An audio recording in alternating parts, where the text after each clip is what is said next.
এই অনুষ্ঠানৰ প্ৰধান ব্যক্তি আমাৰ নমস্য শ্ৰদ্ধাৰ ডক্টৰ আনন্দ বৰমুদে দিবলৈ মোৰ সশ্ৰদ্ধ প্ৰণাম। শ্ৰদ্ধাৰ ডক্টৰ ৰঞ্জনজ্যোতি চৌধুৰী দিবলৈ মোৰ নমস্কাৰ আৰু অতি শ্ৰদ্ধাৰ জয়ন্ত মাধৱ বৰা দিবলৈ মোৰ আন্তৰিক নমস্কাৰ। আজি মোৰ হাইনাখন উন্মোচন কৰি তেওঁলোকে মোক কৃতাৰ্থ কৰিলে, তাৰ কাৰণে ক'বলগীয়া মোৰ একোৱেই নাই। আচলতে ভাষণ দিবলৈ মই সঠিক মানুহ নহয়। মনৰ কথাখিনি প্ৰকাশ যিখিনি কৰিব লাগে বা যি বিচাৰোঁ, যি ভাল পাওঁ, সেয়া হয়তো কলমেৰে লিখোঁ, প্ৰকাশ কৰোঁ। বিশ্লেষণাত্মক কিছু কথা, সমালোচনামূলক কিছু কথা মই এইসকল বিশেষ ব্যক্তিৰ পৰাই বিচাৰিম, তেনে আগলৈ মোৰ সুবাদ দেখুওৱা, মোৰ কলমটোক সঠিক পথে যাত্ৰা কৰাবলৈ তেওঁলোকে যেন মোক সহায় কৰে, তালৈকে মই তেওঁলোকলৈ অনুৰোধ কৰিছোঁ। মোৰ সন্মুখত মোৰ শ্ৰদ্ধাৰ ৰাণাদা, ইন্দ্ৰদা, মোৰ সুঞ্জনী বুলি কৈছোঁ নীনা,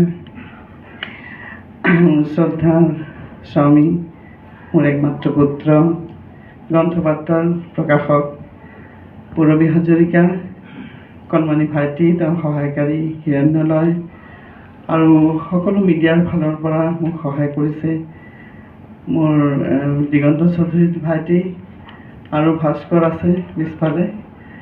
ভাস্কৰে খুব সুন্দৰকৈ এখন এতিয়া আলোচনী উলিয়াইছে অবাক, তাতো মই এখন ধাৰাবাহিকভাৱে উপন্যাস দিছোঁ। অলপ দেৰিকৈ প্ৰকাশ কৰিলে ভাল পাম আৰু অলপ ভালকৈ মসৃণ হওক। আৰু যিসকল সংবাদদাতা ইয়াতে আহিছে তেওঁলোকলৈ মই আন্তৰিক কৃতজ্ঞতা প্ৰকাশ কৰিছোঁ। আৰু স্পটনৰ এংকৰ হিমাদ্ৰীলৈ মোৰ মৰম আৰু এই ভণ্টি দুজনীলৈ আটাইলৈ মই শ্ৰদ্ধা জ্ঞাপন কৰিছোঁ। বিশিষ্ট সাহিত্যিক ভূঞা দেৱলৈ মোৰ আন্তৰিক নমস্কাৰ।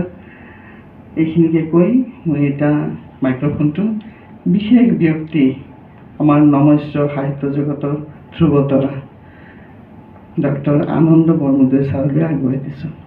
আপোনালোকৰ আগত মই কিতাপখনৰ বিষয়ে খুব বেছি দীঘলীয়া বক্তৃতা নিদিওঁ। কিতাপখনৰ কিন্তু মই এটা কথা অনুভৱ কৰিছোঁ, এইটো এংকৰগৰাকীয়ে কৈ গৈছিলে এনে কথাটো যে গীতালি বৰাই যিমানখিনি অসমীয়া সাহিত্যলৈ অৱদান আগবঢ়াইছে তাৰ কাৰণে স্বীকৃতি পাইছে তেওঁ, কাৰণ বিষ্ণুৰাভা বঁটাটো সাহিত্য সভাৰ এইটো এটা বহুত প্ৰেষ্টিজিয়াছ বঁটা এটা, আৰু তেতিয়া জীৱনজোৰা সাধনাৰ কাৰণেও বঁটা পাইছে। বঁটাটো চেগল বা স্বীকৃতি ঠিকেই হৈছে, কিন্তু আলোচনা বোধহয় মোৰ চকুত ইমানকৈ পৰা নাই। তাৰমানে গীতালি বৰুৱাৰ গল্প, উপন্যাস বা কবিতাৰ বিষয়ে যিমানখিনি আলোচনা হ'ব লাগিছিলে হোৱা নাই।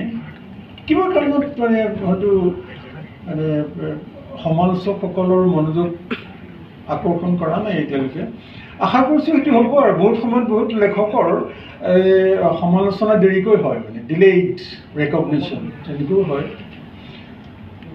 আৰু এতিয়া আপোনালোকে যিহেতু সকলোৱে ইয়াত থকা উপস্থিত থকা সকলোৱে শিল্পী, সাহিত্যিক মানুহ, সাংবাদিক, কিছুমান কথা নিশ্চয় আপোনালোক ইতিমধ্যেই পৰিচিত যে সাহিত্য সম্পৰ্কীয় ধ্যান ধাৰণাবিলাক একেবাৰে সলনি হৈ গৈছিলে। আমি যেনেকৈ পঢ়ি থকা দিনত বা পিছৰ দিনতো সাহিত্য বুলিলে যিটো বুজিছিলোঁ, লেখক এজন বুলিলে আমি যি ধৰণে বুজিছিলোঁ, সেইটো কিন্তু আজিকালি তেনেকৈ কোনেও নুবুজে।